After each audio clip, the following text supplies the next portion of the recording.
સુધારણાનો જે કાર્યક્રમ રાખવામાં આવે છે જેમાં ઉપસ્થિત આપણા પૂજનીય ઓગળ મહારાજના મહારાજ સાહેબ, પૂજનીય બીજા પણ મહારાજ સાહેબ,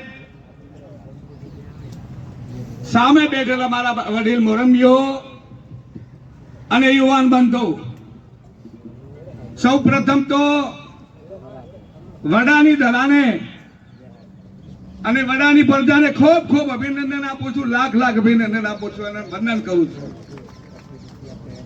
કે આજે સમગ્ર ઉત્તર ગુજરાતના જાગીરદાર રાજપૂત સમાજને એક જાજમમાં બેસાડીને સમાજ સુધારણાના કાર્યક્રમમાં ઉપસ્થિત કરવામાં આવ્યા છે તે બદલ ફરીથી ગામનો ખૂબ ખૂબ અભિનંદન માનું છું.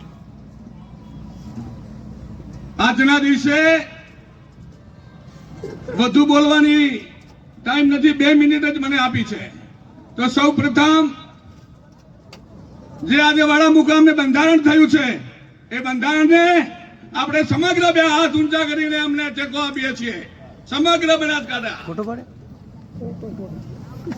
ખૂબ ખૂબ ધન્યવાદ, ખૂબ ખૂબ આભાર. જય હિન્દ, જય માતાજી. ખૂબ ખૂબ ધન્યવાદ. હવે આ બંધારણ સંગમાં કે મરણમાં ના કરવાનું હોય તો 2 હાથ ઊંચા કરીને બધા ટેકો આપો માતાજીની જગ્યામાં. જોજો હો, બાજુ આપણે બનાસકાંઠા વાળા ખાસ ખબર રાખજો. આપણે પીવું નથી, પાવું નથી. એની સાથે સાથે કુરિવાજોની થોડી વાત કરું. આજે બંધારણ કર્યું, મારું દિલ તો ખુશ થઈ ગયું છે. હું તો તમને બધાને ખબર છે કે આના માટે ખૂબ વિનંતી કરી છે સમાજને. 20 વર્ષથી આ ધંધો કરે છે અમે બધાએ, પણ આજે એવો ટાઈમ આવી ગયો છે માતાજીના મંદિરને તમારા બધાના આશીર્વાદ થઈ ગયા છે. ત્યારે વ્યસનની હમણાં બાપુ સાહેબે વાત કરી, વ્યસનની સાથે સાથે કુરિવાજોએ દારૂ વાળો તો કદાચ 2 રૂપિયાનું પી જાય, 5 રૂપિયાનું પી જાય, 50 રૂપિયાનું પી જાય, પણ કુરિવાજોએ હજારો વીઘા જમીન વેચાઈ મારી છે. એના માટે શું? હજારો વીઘા જમીન વેચાઈ મારી છે, 1 વીઘો પણ નથી. અને તો એ કે છે 5 લાખ, 2 લાખ, 3 લાખ ચાંદલો આપો, તમારી દીકરી લઈ જઈએ. તિજોરી આપો, ટીવી આપો, ફલાણું આપો, ઢેકણું આપો, રહેવાનું ઠેકાણું ના હોય. તિજોરી તમારી તડકે પડી હોય, હું આપું છું આટલું તમારે આપવું જ પડશે. મારે તમને બધાને વિનંતી કરી, જે આગો હાથ કરે છે લંબાવે છે માગવાનો. આદરણીય બાવજી શ્રી, આપણા ઉત્તર ગુજરાતનું સ્વમાન માન એવા કટોસણ ઠાકોર સાહેબ, દરેક વિભાગમાંથી ઉપસ્થિત 7 વિભાગ 8 વિભાગ, દરેક વિભાગમાંથી ઉપસ્થિત જે પણ પદાધિકારી હોય, કોઈ પણ સામાજિક સંસ્થાઓના આગેવાનો હોય કે દરેક વિભાગમાંથી ઉપસ્થિત સર્વ વડીલો અને મારા મિત્રો,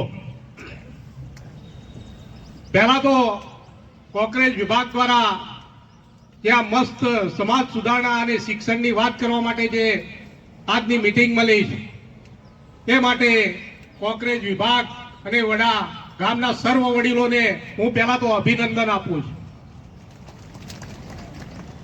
આપણે હમણાં જ 10 દિવસ પહેલા ચિંચવાડા મુકામે સમાજ સુધારણા અને શિક્ષણની ઘણી વાતો થઈ. આજે પણ સમાજ સુધારણાની વાતો થઈ.